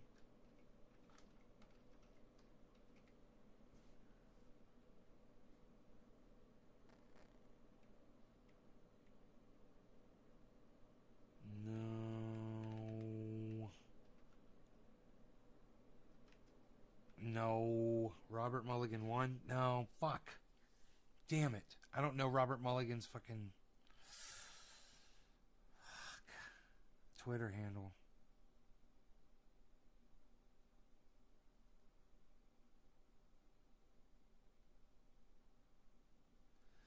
Man, is that him?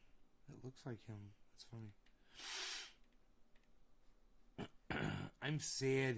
They only let you look at so many people. Who else do I know in LA that could go there?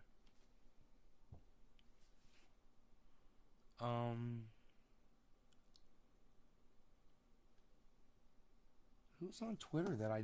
Nobody. I don't know anybody. I'm sad.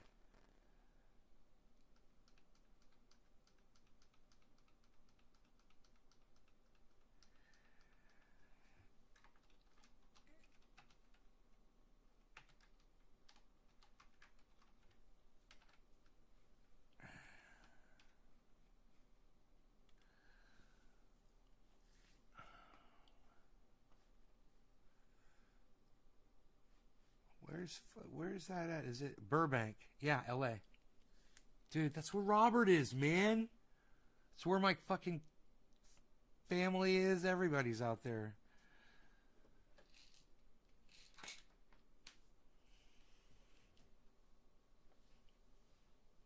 See if I get my family members to go out there. Wouldn't that be great? So I guess it's not that important, is it? Nah, who cares about that? I'm going to go. I love you guys. You guys are fantastic. A. Abraham, Enoch, Y.U. Beaslin. You guys enjoy your evenings, and I will see you guys on the next show. I hope you enjoyed the 2 hours. I will talk to you guys later. All right? You enjoy your evenings. I'll see you tomorrow morning, unless I do a night show. I doubt it. You guys take care. I love you guys. Bye, y'all.